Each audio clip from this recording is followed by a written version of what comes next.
favourite part of the Torah, because you'll find in the New Testament he's referring back to these portions tonight so much. Paul's a Torah teacher. He was teaching the Torah, and he was teaching from a lot from this portion. And tonight we get into a bit where Moshe says, this is not too mysterious for you. It's not too hard or too difficult for you. And so we get introduced to mysteries tonight, which are no longer mysteries because Paul's revealed them. And that's what the Torah is saying, that I'm going to reveal these things to you. God will not do anything without first revealing it to his servants, the prophets. And so many mysteries, one of which was Israel being cut off temporarily for our sakes. And Paul says this is a mystery, but it's been in the Torah all the time. Moshe is going to preach the gospel tonight, but it's a mystery that Paul has revealed to us. Many mysteries, a lot of them are in here. So it's starting from Deuteronomy chapter 29. The first portion is called Nitzavim, which means standing ones. That's the first one, standing ones. And then the second portion is called Vayelech, and it means and he went. So there's just the two titles of the portions. It's chapter 29, right through to the end of chapter 31. We want to try and get through it. And then we'll find out tonight that it's Moshe's 120th birthday tonight. He'll tell us I'm 120 today. And it's the end of his life. Some people say it's the last day, but it's certainly the last speech he's going to give tonight, or these next few chapters. It's the end of Moses' life. And I loved what I feel like it's just God showed me this week. Moshe had like 120 years, didn't he? And it's easy to split up his life into 3 40s. The first 40 years he was brought up in Egypt in Pharaoh's court, and he was learned in all the wisdom of Egypt, it says. He might have gone, I can't speak, but that's not what Stephen says in Acts. He says he was well versed in the wisdom of the Egyptians. And then at the age of 40 he went to see his brethren, didn't he, and found an Egyptian attacking an Israelite and killed the Egyptian. Moshe was a murderer. Let's have it right. Moshe, the murderer. He murdered someone at the age of 40. Then he fled, and for the next 40 years of his life he was a shepherd, wasn't he? He was a shepherd in the land of Midian, and ended up marrying Jethro's daughter, and that's another story. But that was the next phase of his life. And at the age of 80, God appeared to him, didn't he, in the burning bush. And this is what it says in Exodus chapter 3, verse 7. And Yahovah said, before verse 6, moreover, God said, Yah said, I am the God of Abraham, the God of Isaac, and the God of Jacob. He always is, and he always will be. Amen. That's who God is. And Moshe hid his face, for he was afraid to look upon God. But 40 years later, at the end of his life, it wasn't like that. Because this is what it says in Numbers chapter 12. This is what God said about Moshe in Numbers chapter 12, verse 6. He said, hear now my words. If there is a prophet among you, I, Yahovah, make myself known to him in a vision. I speak to him in a dream. Not so with my servant Moshe. He is faithful in all my house. I speak with him face to face, even plainly and not in dark sayings. And the difference was 40 years, at the age of 80, Moshe hid his face from God because he was afraid. But his 40-year walk with God brought him to a place when they could speak face to face. And what I got out of it this week is God wants to speak to me that way and to you that way. He does. God wants us intimately in his face. And what he's done in Moshe's life is what he can do in all of our lives. Amen. It really is true. It's so powerful, this portion. Steve, yeah. You know, you just mentioned about Moses 40. That was 120. Yeah. You know, 42 believes to Abraham, 42 believes to Jesus, and 42 believes. That's interesting, isn't it? That's interesting. And the end. Wow, George. We are at the so close to the end. We really are. You know, because God always gives patterns, doesn't he? There's hints always Oh, sorry, apologise. Steve said about the life of Moses, 40 years, and then for the next 40 years, the last 40 years. All in all, it's 120 years by 40, 40, 40.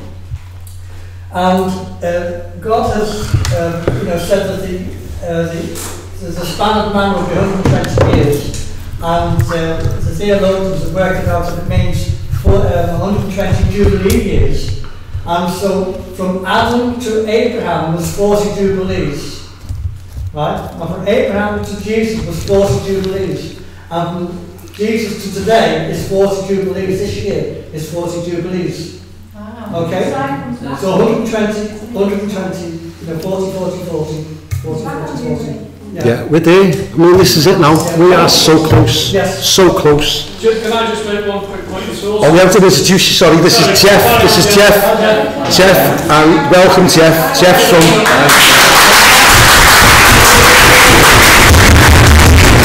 It's also 120 years from the first Theodore Herzl. It is. When they declared Israel would be a nation. That's right. That's right. And this is all... That's so... The reason it tells us this info is so we'll have this conversation and wake up to the fact that we are this people now. There's, we are that generation. Someone else said that this is the Jubilee of Jubilees. Yay! Since Esther. Esther. Okay. For such a time as this. Absolutely. We're that people now. We are. It's great to see everyone here. Yeah, and also the scripture says that the whole creation is groaning for the manifestations of the sons of God. This is the time. Okay. Right, let's get into it though, because there's a lot to get through, so, we love the conversation here, but let's get into a bit of the reading of it as well. Lots to be said here tonight. And the scripture speaks for itself a lot as well. Could go and, so, Father, we just commit this time to you now, the reading of your word. Take us where you want to take us, please lead me and guide me, Father, those that have things to add, Father, so that it be by your Spirit, Father, so that everyone leaves this place tonight knowing more and understanding more, not because we want to be dead clever, but because we want to know you. We want to be closer to you. You are life, and you are our life. Amen. So, yeah, amen. So that's interesting. We are the end generation. This is it. It's the feast of trumpets Yom Teruah next week. Yes. That's so significant, isn't it? It's exactly what the sort of language Paul's talking about when he says he is going to return with a great shout and with the sound of a shofar. And he's talking in this biblical language, which is why Colossians says, don't let anyone judge you regarding Sabbaths and feast days and new moons, because these are a shadow of things to come. And that's clear. Paul's writing, they were the shadow of things that happened, Yeshua's death, burial and resurrection. But Paul wasn't talking just about that. He said they are a shadow of things to come. How clear is that? How can that be done away with? Paul's talking future tense, after the death, burial and resurrection of Yeshua. The feasts are shadow pictures of what is going to happen. Yeshua is going to return on his feast days. And if it's not this year, it'll be, the next year or the year after. But we are told to keep these feasts. And then we will really be interacting with the creator of the universe on his calendar. That's all we want to do, is synchronize and get in step with him. And this is how he's chosen to do it. In his wisdom, he's chosen to do it like this. We started off today when we were doing that wedding, and it started off and I just said, look, this isn't a scientific book. God's not trying to explain science to us here. He's trying to communicate to his children in a childlike way the message of salvation. And we gave a great gospel presentation. And then at the very end, first person that came up to me said, I'm a scientist. And I was like, wow, this was all for you. And we had a lovely conversation, because I got him out of the realm of trying to find the answers to science in the Bible, because you're not going to find them. God's not trying to teach us science lessons in the Bible. He's trying to teach salvation in the Bible. Amen. So I don't know what I've got to do with it. Anyway, chapter 29, Verse 10, all of you stand, that's the portion, Nitzavim, standing. All of you stand before Yahovah, your Elohim, your leaders and your tribes and your elders and your officers, all the men of Israel, your little ones and your wives, also the stranger who's in your camp. I mean, everyone's standing there as Moshe is about to pour out his heart, knowing he hasn't got many days left to go. He just wants to pass on this heritage. So they're all standing there. The one who cuts your wood and the one who draws your water. And we know that they are the least. They were the least. They became the Gibeonites. Remember them ones in Joshua that worked out a sneaky plan so they wouldn't get annihilated. And so when they'd made a covenant with Israel, they had to be brought into the camp and they were given these tasks. So the men obviously would have been the woodcutters and the women would have been the water carriers. But from the greatest to the least, everyone is standing there, because this applies to everyone. So they're all standing there, verse 12, that you may enter into covenant with Yahovah, your Elohim, and into his oath. That's what the gospel is, isn't it? The gospel is the promise that God made to Abraham. And that's what Galatians teaches us, that the law that came 430 years later than the promise to Abraham cannot annul the promise. We are not under law, we are under grace. What's grace? The promise. So you are entering into a covenant with Yah and into his oath which Yah makes with you today. Why? So that he may establish you today as a people for himself, and that he may be God to you, just as he's spoken to you, and just as he swore to your fathers, to Abraham, Isaac, and Jacob. God knew what was coming. I mean, God even put Moses in a bit of a sleep, didn't he? And then prophesied what was going to happen, and it says there was darkness, real darkness, and God said, oh, there's going to be 400 years of bondage here, and you're going to be in a land as slaves. And he knew what was coming, but he made the promise to Abraham, Isaac, and Jacob, knowing all this. He knows us, you know, before we were created. He knew us. He chose us before the foundation of the world. There's nothing that's going to surprise him, and yet he still made the promise. And that's what Hebrews says. He swore by himself. God's not a man that he should lie. That is our confidence, that he made a promise to Abraham, Isaac, and Jacob. And that is what we are. We are sons of promise, it says in Galatians. Verse 14, I make this covenant and this oath, not with you alone, but with him who stands here with us today before Yah, our Elohim, as well as with him who is not here with us today. This is exactly how Yeshua prayed in John 17, didn't he, when he said, I'm not just praying for these ones here, I am praying for those that will believe, those that will come. So this is us. It's everyone. We're all, this is living and active. This is now. Today, if you hear his voice, don't harden your heart, it says, because this covenant is his word. Today, if you hear his voice, this is his voice. It hasn't changed. He's going to preach the gospel tonight, Moses. So this is for everyone. Verse 16, for you know that we dwelt in the lands of Egypt, and that we came through the nations which you passed by, and you saw their abominations and their idols which were among them, wood and stone and silver and gold, so that there may not be among you man or woman or family or tribe whose heart turns away today from Yah, our Elohim, to go and serve the gods of these nations, and that there may not be among you a root bearing bitterness or wormwood.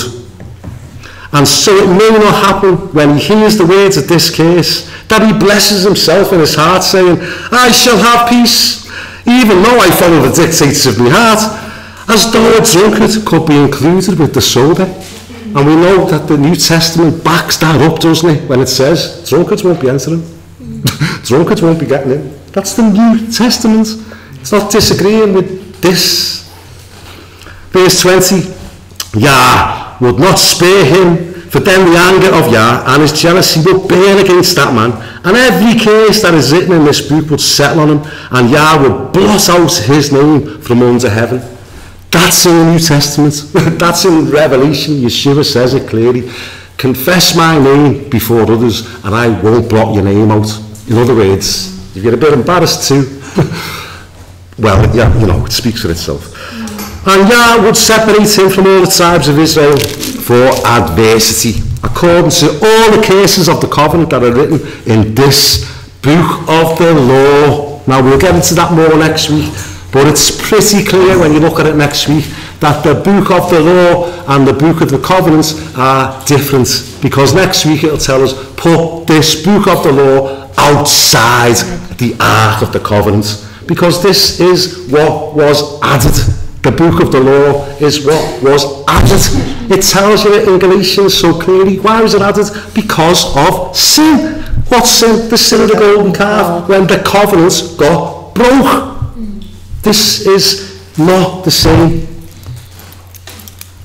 This is what it says in Colossians when we look at it, that what was nailed to a cross, the curses, he became a curse for us. The curse is contained in the book of the law.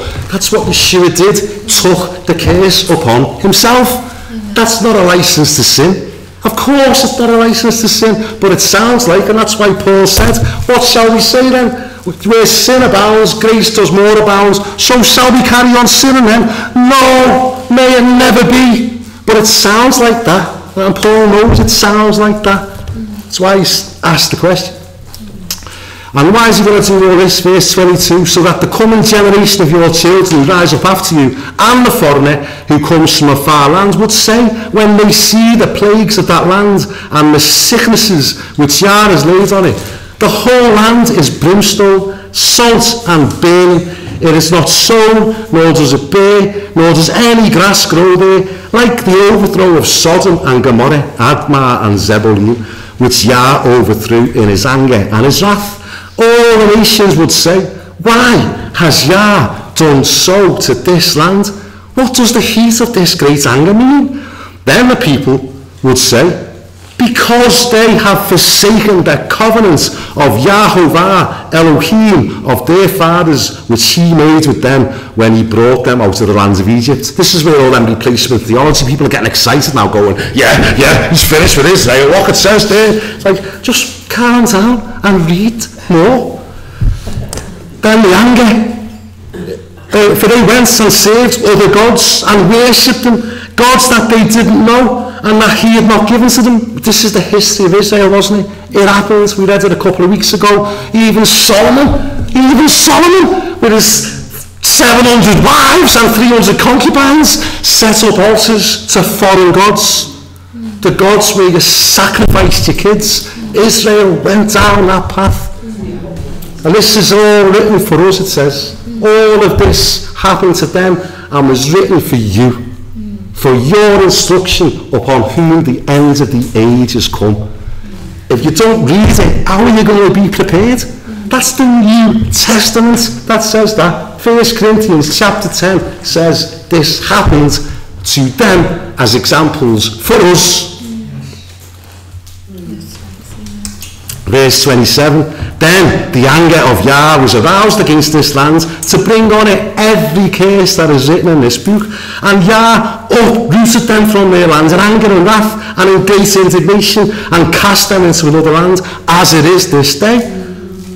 And that's, as I say, that's where that's happened, hasn't it? That happens. It happens in the first instance, you know, Judah got carried off to Babylon for 70 years captivity, all because they'd been in the land for 490 years, and every 7th year was to keep the Shemitah, it was called, wasn't it? Let the land rest.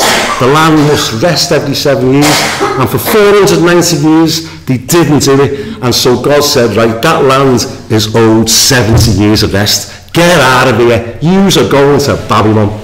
Because you didn't honour me, you didn't keep my word, and I'm true to my word, so get out of here. He was going to Babylon, and then 70 years later they returned, didn't he? And didn't learn the lesson, because when Yeshua came, he said, if only you would have known the time of your visitation, but no, you didn't know, and so this is what's going to happen. The temple's going to be destroyed, and you are going to be scattered to the ends of the earth. And Yeshua is a prophet, isn't he? A prophet like Moshe, and you'll know a true prophet. If his words come to pass, he has spoken of Yah. And Yeshua's words came to pass. The temple was destroyed, and Israel was scattered throughout the earth. But look what he says next. Verse chapter 30. Amen. Oh, let's start last verse, verse 29. This leads into this mysteries. The secret things belong to Yah, our Elohim, the Lord our God, but those things which are revealed belong to us. Paul reveals these things so that we can get them and keep them and contend for the truth. So the secret things belong to the Lord, Yah, but those things which are revealed belong to us and to our children forever. Why? So that we may do all the words of this Torah. That's going to lead us into the next bit of mystery in a minute. But this is what it says in Proverbs. It says in Proverbs chapter 25, verse 2, it says that the glory of God is to conceal a matter. The glory of kings is to search it out. And we are that, aren't we? You read it last week, Manish, in Revelation, and it said, Yeshua, the new song, Revelation 5, the new song is, you have redeemed us to God by your own blood and have made us kings and priests to our God. But like we understand, Hebrew is a verb language, isn't it? This faith is a doing faith. Verbs are doing, aren't they? Remember that from school? Well, I do. Verbs are doing words, and that's what this faith's about. It's about doing, and so it's the glory of God to conceal a matter. It's the glory of kings to search it out, which means search it out. That's what it means. Search these things out. Spend time in the Word, and don't think that you can do that without praying first and saying, "Well, Proverbs says, Psalm says, Psalm 119, beautiful. Psalm 119. Says, God, Father, Yah, show me, open my eyes and show me the wonderful, the secret, the hidden things in your Torah. So that you've got to have this relationship now when you understand what Yeshua said, the Father delights to give you the kingdom. And the Pharisee, the disciple said, why do you speak in parables? And Yeshua said, because the mysteries of God are revealed to you. But to them, I speak in parables so that hearing they will not hear, and seeing they will not see, because it's only to the children the mysteries are revealed. And that's what Moses is saying. That's what Moses is saying. So it's our duty, our privilege to ask the Father to teach us these things. The secret things belong to God, but those things that are revealed belong to us. Amen. Amen. Chapter 30. So look at this. Why did many replacement theologians just carry on reading? Chapter 30. Now it shall come to pass, when all these things come upon you, the blessing and the curse which I set before you, and you call them to mind among all the nations where Yahovah, your Elohim, drives you, and you return, and you return to Yahovah, your Elohim, and obey his voice. That's what this covenant's about, you know. That's why I say it so often. Psalm 95, Hebrews chapters 3 and 4 explain it. Today, if you hear his voice, because Abraham heard his voice. It says it in Genesis 25. Abraham obeyed my voice and walked in all my Torah, and kept my commands, and kept my statutes. And people have said to me, how did Abraham walk in the Torah? Because Moses hadn't read the Ten Commandments yet, and it's always the same. Just read the verse. It tells you at the start, Abraham obeyed my voice. We don't need 2 stone tablets anymore. We've got it written on our hearts now. He's wrote it on the tablets of our hearts now, and he wants us to renew our minds by studying his word and by asking him, oh God, reveal this to me. Write this on my mind. This is what Paul's saying in Romans 12. Be transformed by the renewing of your mind. Because the new covenant is, I'm going to write the Torah on your hearts and on your minds. Amen. Well, I believe the heart bit's done. I believe that's what born again is. You get a new heart and it's laughing. And then the process now is the ongoing renewing and it being written on our minds as we meditate in this day and night. I was saying to you, Jeff, my experience in this after 3 years is you can meditate on this day and night. This book is designed, it's meditation for it. When you get into Torah and you're just going over and over, it's not boring, it's just beautiful. It's our 3rd year of doing it. We'll be into our 4th year soon. I can't wait to start all over again. Amen. But let's finish this first. Chapter 30. So when you return, and this is what Yeshua said, obey my voice. What did he say? My sheep will hear my voice. That's how intimate this is. I'm made up. I don't need 2 tablets of stone. And I haven't got to go to a temple and do all that. I'm made up that I'm a new creation. And it's simple. Amen. So when they return to Yah and obey his voice, according to all that I command you today, you and your children, with all your heart and with all your soul. Because that's what he said to me in Deuteronomy 6. This is the greatest commandment, Yeshua said, to love the Lord your God with all your heart and with all your soul, with all your mind and with all your strength. And when you get up in the morning, talk about it. When you're walking by the way, talk about it. When you're sitting in your house, talk about it. And when you go to bed, talk about it. That's the ways of God. That's how you do it. Amen. That's how you love him. Amen. It's that important. I love it. Amen. Amen. Anyway, so when you do that, verse 3, look at this. Yahovah, your Elohim, will bring you back from captivity and have compassion on you and gather you. That's that great word in Hebrew, gather is kabatz. It's where the phrase, the term kibbutz comes from. Because that's how they gathered them, didn't they? When they all come back to the land, they set up kibbutzes. That's exactly what Moshe said. I'm going to kibbutz you. I'm going to bring you back and I'm going to put you in kibbutzes. Thank God. So I will kibbutz you, gather you again from all the nations where Yahovah, your Elohim, has scattered you. If any of you are driven out to the farthest parts under heaven, so that probably means Eskimos and everything. From there, Yahovah, your Elohim, will gather you, and from there he will bring you.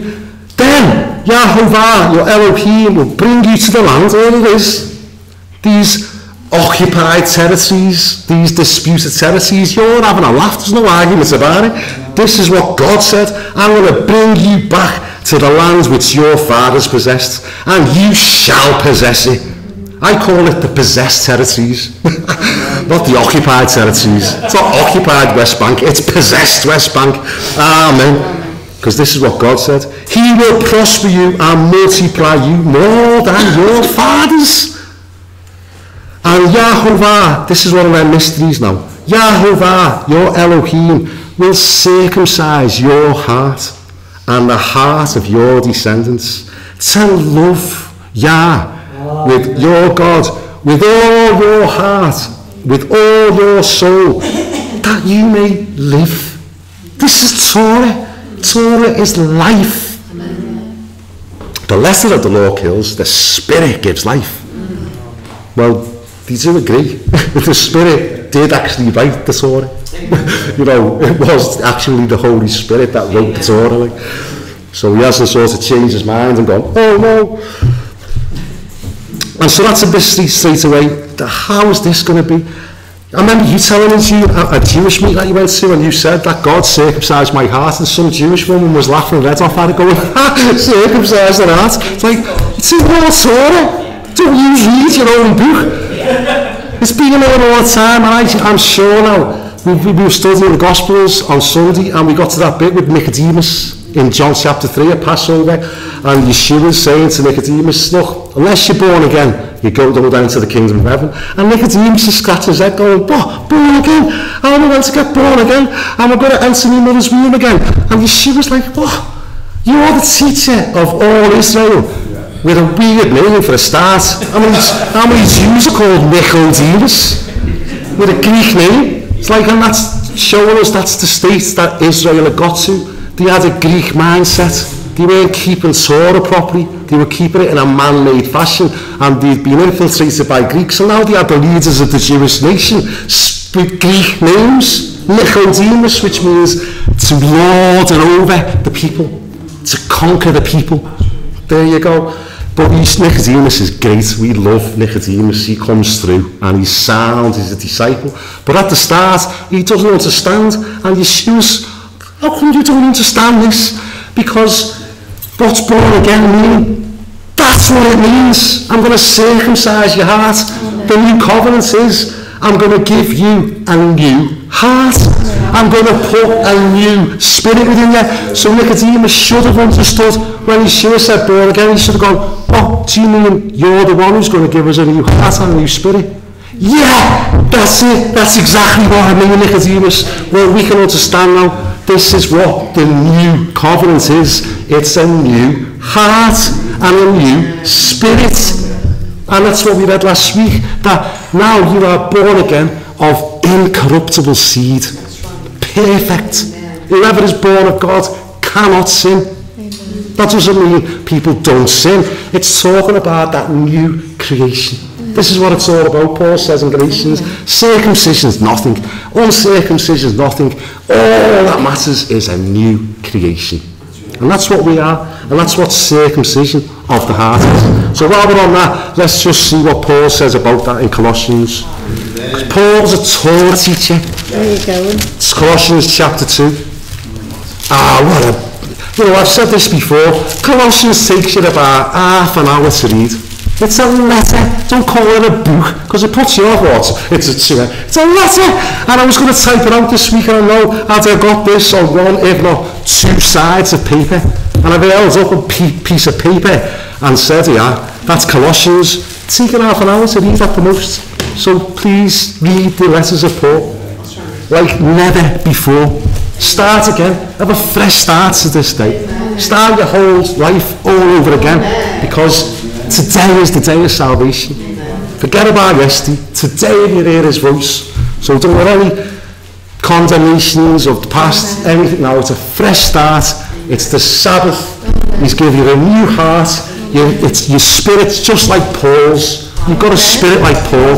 And Paul said in Romans chapter 7, verse 22 to 24, he's talking about the state of his flesh, that, oh, my flesh, it just wants to sin all the time, but my spirit, in my inner man, I delight in the Torah of God. Well, that is your new creation. And that's what James is saying. Whoever looks at the perfect law of liberty and then goes away and doesn't become a forgetful hearer only, but becomes a doer of the word, that is liberty. That is liberty. You know what? We read it last week. This is fantastic. If you want to understand the difference between captivity and liberty, just read Isaiah chapter 42, verse 22 onwards. And it tells you so clearly, doesn't it, that these people are all snared in holes. They sit in prison houses. And is there anyone that would shout restore? Is there anyone that would give an ear to this and will hear for the time to come? And then it explains why that they're all sitting in prison houses. It says, because they did not walk in my ways and they did not keep my Torah. That's what puts you in Nick. That's what spiritual captivity is. So when Yeshua said, I've come to set you free, and if you will abide in my words, and my words will abide in you, and you will know the truth, then you'll be set free, spiritually free, to love him with all your heart, all your soul, all your mind. That's freedom. That's freedom. This is not bondage. You're having a laugh. Bondage is not keeping the Torah. That's what the Bible says. Who cares what anyone else says? Who cares? Let God be true and every man be a liar. So that's what circumcision is. Sorry, this is what Paul says about circumcision. Colossians chapter 2, verse 11. But as I say, if you read Colossians, you'll start to you keep on seeing, he uses this word all the time, mystery, mystery. He's explaining mysteries. He explains, this is beautiful, this one. I mean, wow. chapter 1, verse 27. To them God willed to make known what are the riches of the glory of this mystery among the Gentiles. What's the mystery? The Messiah in you. The hope of glory. That's a mystery that's being revealed. Amen. That's what this is teaching us, the Torah. You'll see it soon when we get there. How Moshe preaches the gospel. But regarding circumcision, this is what Paul says in Colossians chapter 2, verse 11. In him you were also circumcised with the circumcision made without hands, by putting off the body of the sins of the flesh by the circumcision, which means cutting off, of the Messiah. What's that mean? You got a new heart by, it tells you next, through being buried with him in baptism, in which you were also raised with him through faith in the working of God who raised him from the dead. And you, being dead in your trespasses and the uncircumcision of your flesh, he has made alive together with him, having forgiven you all trespasses, having wiped out the handwriting of requirements that was against us. You'll see that more next week when it says, write these words in a book, put them outside the Ark of the Covenant as a testimony against them. You'll make sense of that more next week. And he has taken it out of the way, having nailed it to the cross. And that's explaining what Moshe's on about with circumcision. This is the circumcision he's on about. It's the new life, the new creation, the new heart. It's beautiful and pure and spotless, and it loves the Torah. So just get in touch with it. Just look in James at the perfect law of liberty and go, that's me. I love the Torah. I love keeping your word, Father. I want to walk in your ways. I want to be a follower of the Messiah. Because that's how he walked, you see. Amen. Amen. Right, so that's the circumcision bit. Verse 8. And you look at it, this is the promise. And you will again, Israel will again obey the voice of Yah, and they will do all his commandments which I command you today. Yahovah, your Elohim, will make you abound in all the work of your hand, in the fruit of your body, in the increase of your livestock, in the produce of your land for good. For Yahovah, look at this, will again rejoice over you for good, as he rejoiced over your fathers. If you Shema,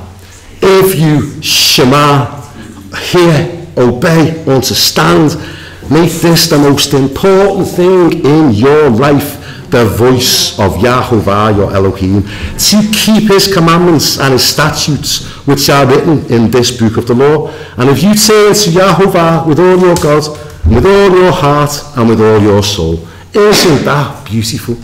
I mean, he's going to rejoice over us.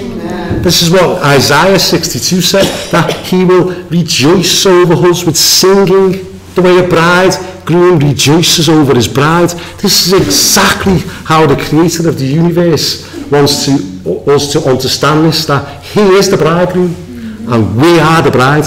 That's why we're called Boi Kallah. So we'll always stay in mind here that this is a bridal thing, this is a bridal thing, and we know that brides have oil in their lamps, because wise virgins are going to the wedding supper. Wise virgins, the bridegroom's coming, behold, go out to meet him. All 10 virgins were asleep, all 10. 5 were wise, 5 were foolish, and we just want to be wise virgins. That's all we want to do. Amen. Amen. Now where's the gospel here? This is the gospel now. And you might not see it. I'd never worked this out. Thank God for people like Paul, because he worked it out. And that's what we said before. The secret things belong to God, but the things that are revealed belong to us. And that's what Paul's job was, to reveal these things, to uncover these mysteries. This is what he says, verse 11. For this commandment, which I command you today, is not too mysterious for you, nor is it far off. And just a little example here. for just studying the Word. I read it in the Blue Letter Bible, I read it in this Bible, but I read it in the Blue Letter every week. And that's just, the Blue Letter is, you can go, click on the words, and then you can see what it is in Hebrew. So I'm just trying to learn a little bit. And then sometimes words will stand out and you think, I need to look at that word. And that word, the last bit there, far off, it just stood out to me. I thought, I need to look at that, far off. So you click on it, and it goes, if you've got your Hebrew with your Joan, it's rachoch. Rachoch is the word, not that that means anything to us. Some people would have the maths worked out for it, and the ratio, it's like, I'm not on that level. But I just looked at the word, and then you can see all the other places that that word occurs. And this word, far off, the first instance of it in the Word of God is in Genesis, when Abraham, on the third day, looked up and saw the mountain of Moriah afar off, when he's about to take Isaac, his son, which is a shadow picture of the Messiah. That's the first occurrence of far off. The second occurrence of far off is when Joseph's brothers are all together, and they see Joseph coming afar off, and they plot to kill him. So you can see the messianic phrase in here, can't you? Afar off. The first time it's Abraham seeing the place which would become known as Yahovah Yireh, the Lord will provide. You know that one, Yahovah Yireh, Jehovah Jireh. Used to call it Jehovah Jireh, because he will provide. And the place that he was going to provide was seen afar off by Abraham on the third day.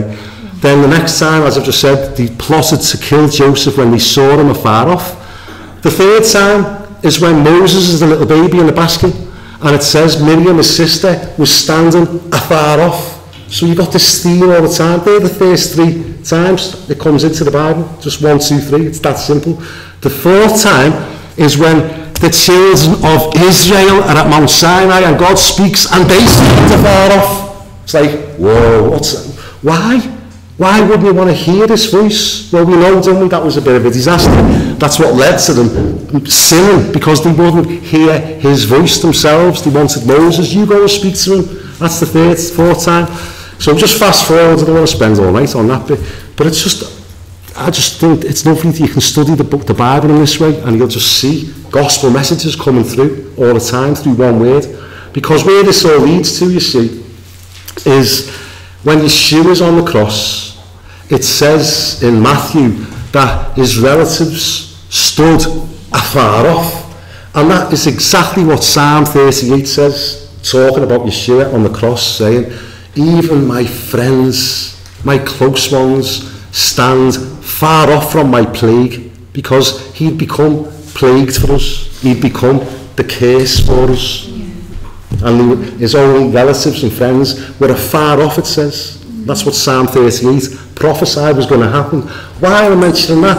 All because through Yeshua doing that, through Yeshua being the Lamb of God, through Yeshua being the one that was going to be sold out by his brothers, through Yeshua being the one that was going to die for us, it says that yous that were far off have been brought near. Amen. And that's what Moshe is getting at here. This is not too mysterious for you or too far off. That word mysterious, I mentioned it before in Psalm 119 when David says, open my eyes that I may see the wonderful things in your Torah. Same word, the mysterious things, the hidden things. It's a great word. It's the word Pele, which is where Pele, the footballer, gets his name from. That's why Pele is called Pele. Wonderful, wonderful. That's what Pele means. You know, Pele, wonderful. Well, this is not too mysterious for you. And that's when I mentioned today, there's so many mysteries Paul deals with. We've just dealt with one of them, the cutting off of Israel, the scattering through all the nations of Israel, and the bringing them back. Paul says that was a mystery. It's a mystery. It's God's mystery. He even says at the end of it, oh, the mind of God, you can search it out. In other words, don't even bother. Just accept some things. It's a mystery that we were chosen before the foundation of the world. How are you meant to understand that? How are you meant to understand that some people just don't want to all get this? But look at us, we're here every Friday because we love the Torah and we want to learn more, we love God. It's a mystery. He's just chosen us. Just accept it, rejoice in it.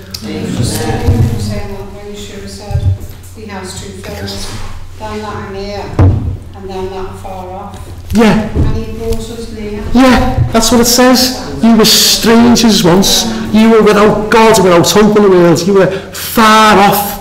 And he, through the blood of his cross, has brought us near. But here's the gospel now.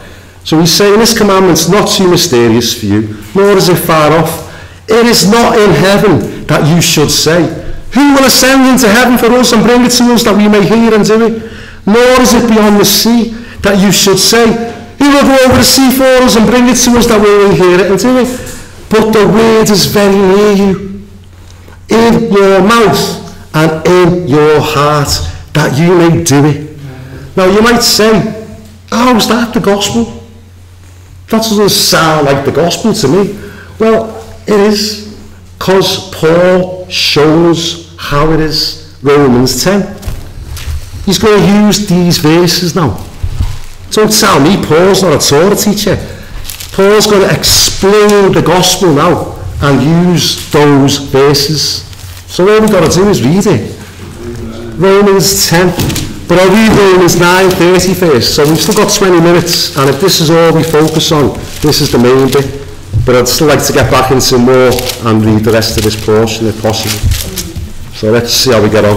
But this is what we've been talking about for a couple of weeks now. We started a couple of weeks ago trying to have a deeper look at what's this not under law mean?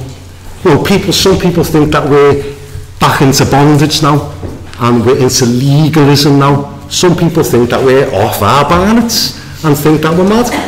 Some people even call us the sons of the devil. It's happened.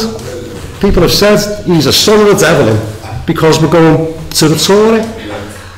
Well, we've been looking at that and we explained 2 weeks ago what under the law meant, because we are not under the law.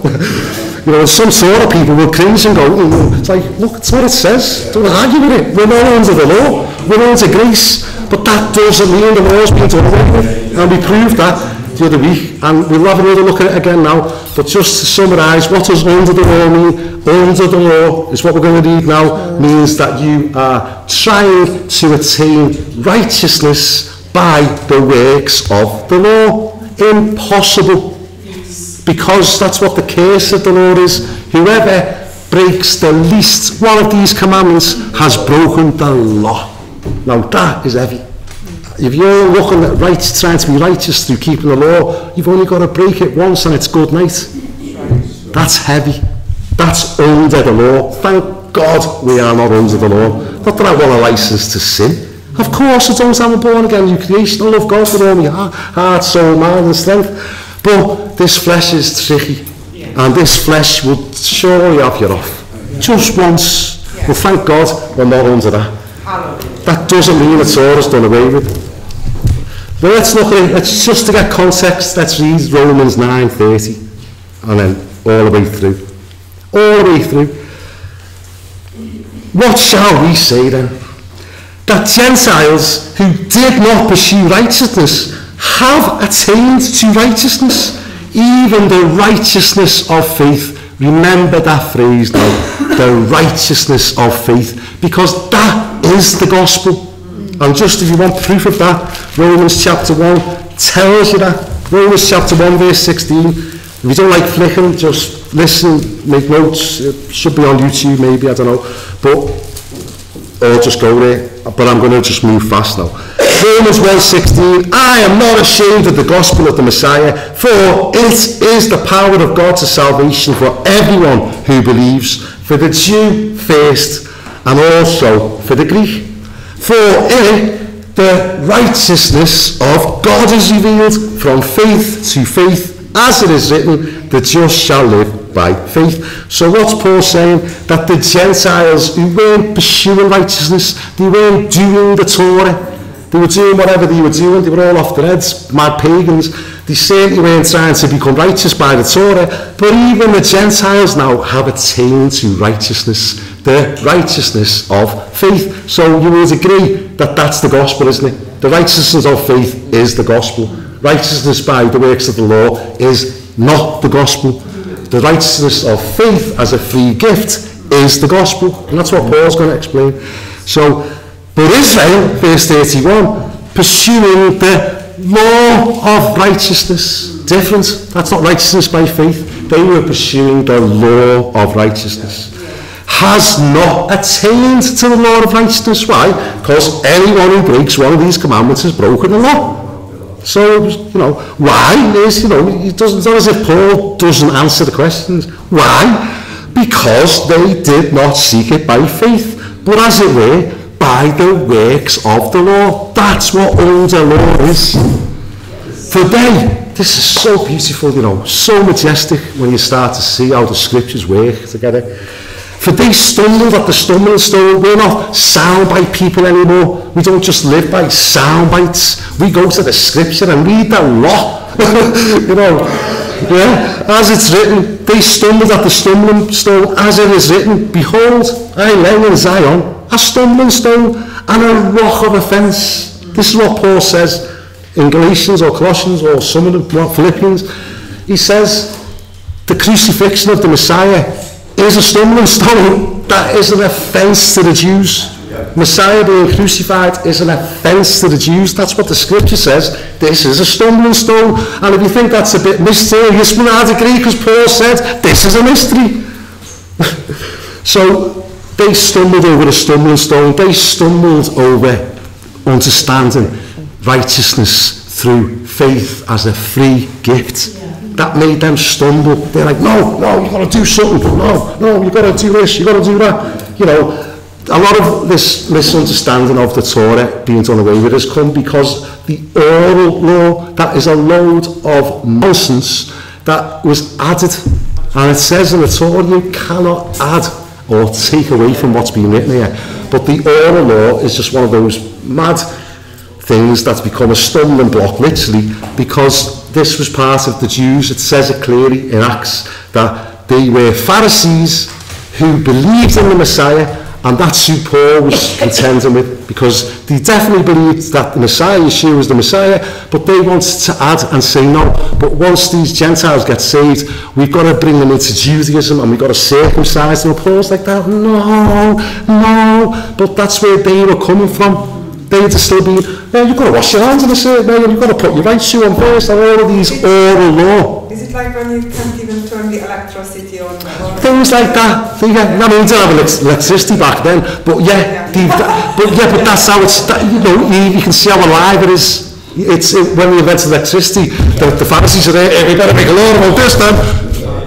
It's added to, and this is what confuses things.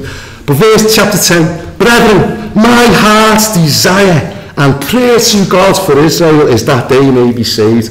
Amen. That is our heart's desire and our prayer for Israel. For I bear them witness, Romans 10. It's right there. They're all going to Israel next week. For I bear them witness that they have a zeal for God, but not according to knowledge.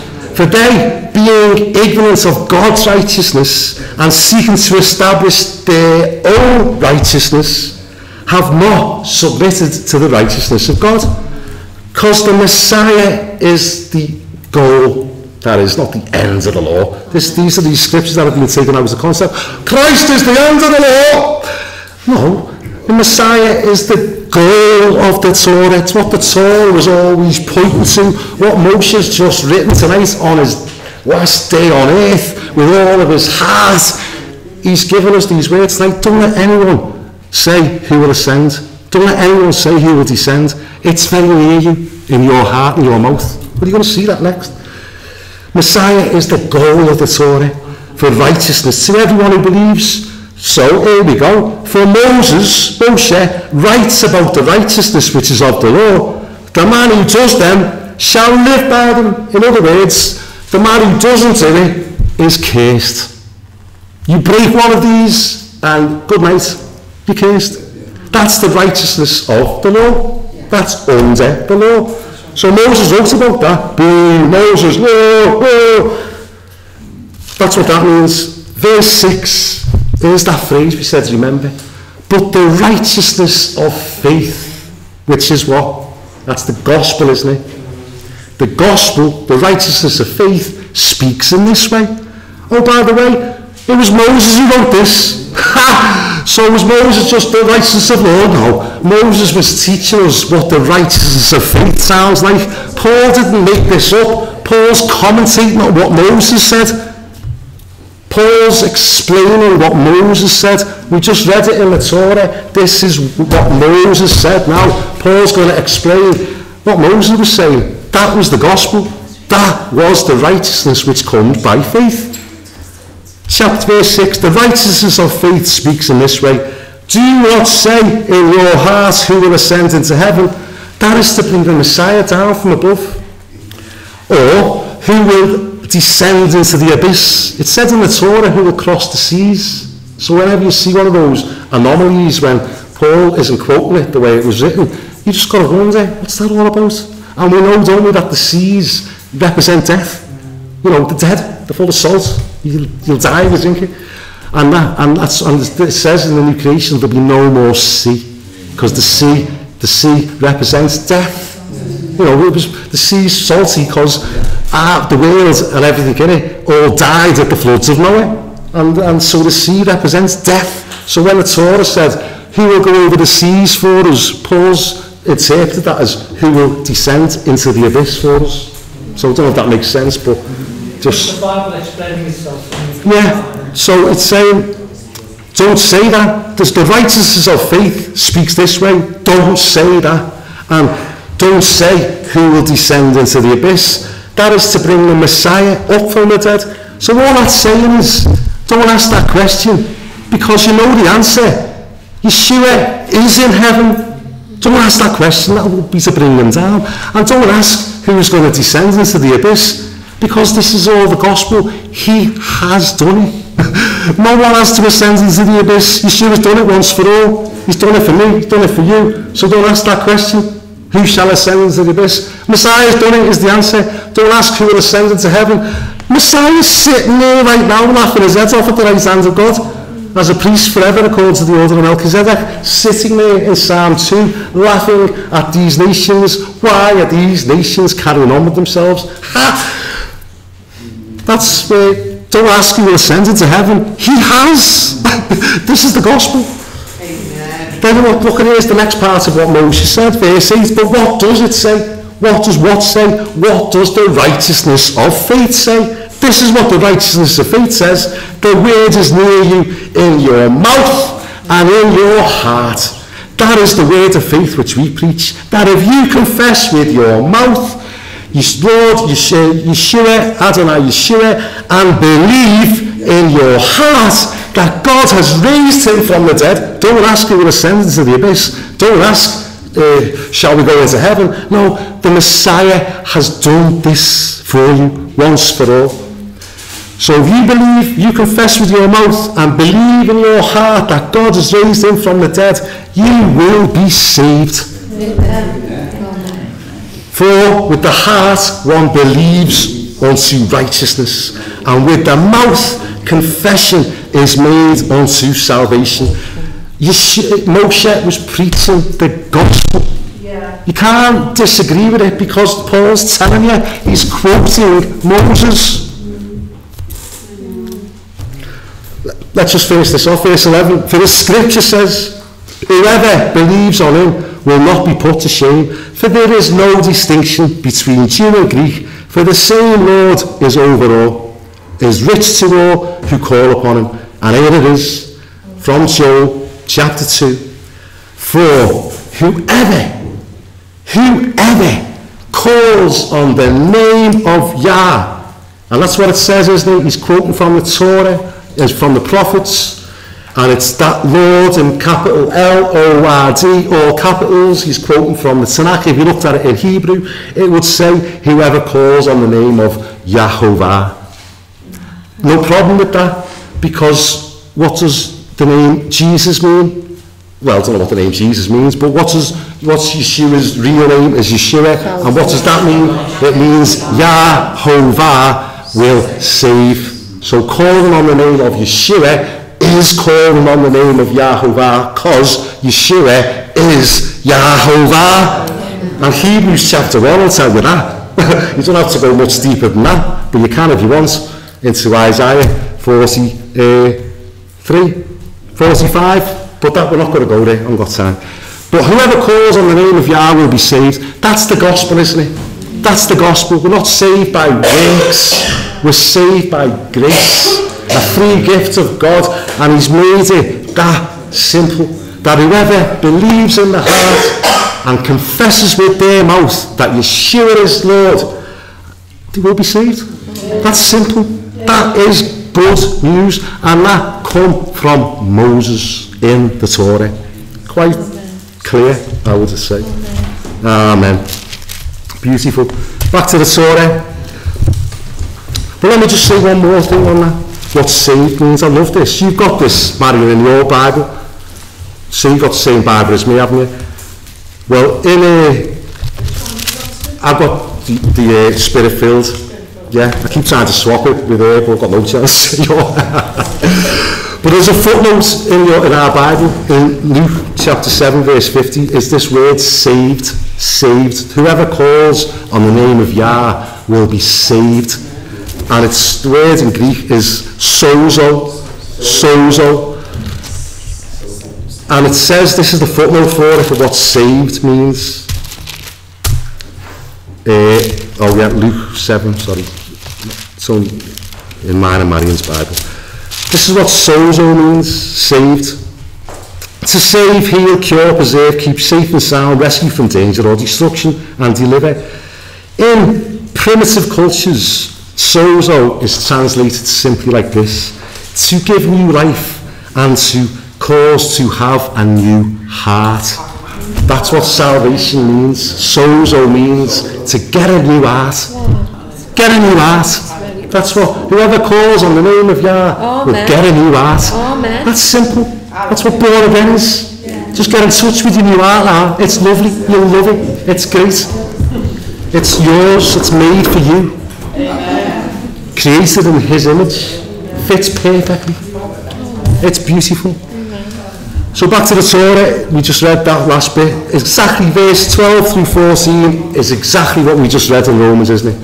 Romans is quoting from this Torah portion, those 3 verses, and he explains what that means. I'd never have worked that out. I'd never have worked that out. But thank God Paul has. I've been a Christian for 30 years and never understood what he was on about, because it wasn't reading the Torah. But when you put the 2 together, wow, it starts to come alive. And you start to get excited and go, wow, this faith's real, isn't it? Whoa! And then you pray to someone who you really know is real, and then you start getting your prayers answered, and it's like, oh, this is even better than I thought. And we're going to start praying more. Amen. And what did you say? Shout and clap your hands? All right, hallelujah! I've got no problem with it. Back in the Torah, chapter 30, verse 15. See, I have set before you today life and good, death and evil, like back in the Garden of Eden. You blame Adam, I do sometimes, go, that Adam, that Eve, if they hadn't done that, well, it's like, here's your chance all over again, mate. You are right back there now, and it's right over to you. You decide for yourself. Mankind was cursed because one man's sin, but through one man's righteous act, we've all got a choice again now. So we're all back at our own mini little Garden of Eden with choices to make. Moses is going to tell you, choose life. I'm setting before you here, life and death. So I'm setting before you today life and good, death and evil, and I command you today to love Yahovah, your Elohim, to walk in his ways, to keep his commandments, his statutes and his judgments, that you may live and multiply. This is exactly how God spoke in the beginning, wasn't it? Blessed them and said, be fruitful and multiply. Amen. And Yahovah, your Elohim, will bless you in the land which you go to possess. But if your heart turns away so that you do not hear, and are drawn away and worship other gods and serve them, I announce to you today that you shall surely perish. You shall not prolong your days in the land which you cross over the Jordan to go in and possess. I call heaven and earth as witnesses today against you, that I have set before you life and death, blessing and cursing. Therefore, choose life. that both you and your descendants may live, that you may love. Here we go again. You know, he repeats himself, Moshe, a lot, because some things need repeating. That you may, because faith comes by hearing and hearing the word of God. That you may love Yahovah your Elohim, that you may shema, obey his voice, and that you may cling to him, for he is your life, and the length of your days, and that you may dwell in the land which Yah swore to your fathers, to Abraham, Isaac, and Jacob, to give them.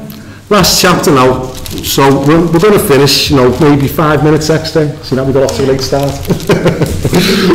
That's all. It's a bit of a big chapter, but let's have a little look at it. Chapter 30. You know what I love about this? So we will finish soon. I love this though. Chapter 31.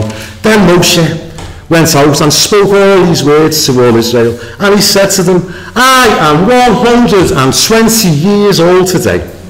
Happy birthday, Moshe. I can no longer go out and come in. Also, Yahovah has said to me, you shall not cross over this Jordan. Yahovah, your Elohim, himself crosses over before you. Hallelujah. Because that's what Justin said at the start. Where Hebrews comes from the word Abba, which means to cross over, and we have passed from death to life. But who done it first? Yeshua. He crossed over for us first. He's the one, he's the real Hebrew. He crossed over from death to life. He had to die for us and then come back to life for us. Yahovah, he will cross over with you. He will destroy these nations before you, and you shall dispossess them. Yeshua, Joshua, Yehoshua, Yahoshua, Yahoshua, Yah saves. Yeshua himself crosses over before you, just as Yahovah said, and Yahovah will do to them as he did to Sihon and Og, the kings of the Amorites and their lands, when he destroyed them. Yahovah will give them over to you, that you may do to them according to every commandment which I have commanded you. Here we go, you've heard this before. Be strong and of good courage. Do not fear, nor be afraid of them. For Yahovah your Elohim, he is the one who goes with you. He will not leave you or forsake you. Do you want that to be done away with? Hey, the Torah's done away with. Do you want that to be done away with, Jesus? Behave. He'll never leave you or forsake you. He hasn't changed. He never will. He's the same yesterday, today and forever. He will never leave you or forsake you. Who wouldn't want to hear these words? Well, there's a little bit of beauty in this I love. So he says that, let me just carry on, verse 7. Then Moshe called Joshua and said to him in the sight of all Israel, be strong and of good courage, for you must go with this people to the land which Yah has sworn to their fathers to give them, and you shall cause them to inherit it. And Yahovah, he is the one who goes before you. He will be with you. He will not leave you or forsake you. Don't fear, nor be dismayed. Now what I love about that, that's, who said that? That was Moses saying that, wasn't it? Moses, one-on-one with Joshua in front of everyone. Joshua, be strong and courageous, mate. God will never leave you or forsake you. He will be with you. Don't worry, don't fear. We're going to just go forward a few pages to Joshua, chapter 1. And there's a principle here which I love. I love this principle, if that's the right word for it. So you've just heard what Moshe has said to Joshua. Well, look what happens in Joshua chapter 1. After the death of Moshe, the servant of Yah, it came to pass that Yahovah spoke to Joshua the son of Nun, Moshe's servant, saying, and he says various things, but then in verse 5, this is Yah speaking, and he says, no man shall be able to stand before you all the days of your life. As I was with Moshe, so I will be with you. I will not leave you nor forsake you. Be strong and of good courage, for to this people you shall divide as an inheritance to the land which I swore to their fathers to give them.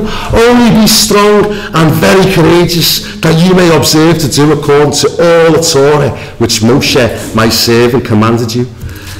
What I love about that is Joshua is having a one-on-one, face-to-face encounter with the living God, and the living God is saying exactly what Moses had told him. And the principle of this is what you said a few weeks ago, George, what Yeshua said in John 5. if you don't listen to what Moses said, how are you going to understand what I'm saying? And the principle is, if you will hear what Moses has said, then the living God will come and confirm it to you. Then you will hear his voice. It will be the voice of Moses. It will be the words of Moses, but he will make them personal to you. And that's what happened to Moses. It's to Joshua. He heard what Moses said, and then the creator of the universe, whose name is Yahovah, came and confirmed them one-on-one with him. And that's what this covenant is. It's going to be exactly what Moses said. This is what Yeshua said a couple of weeks ago when we read Matthew 23. The Pharisees and the scribes sit in Moses' seat. Whatever he says is what it really says. Whatever he says, whatever Moses says, that's what you've got to do. So Yeshua, who is a prophet like Moshe, has verified Moshe and said, yeah, he's sound.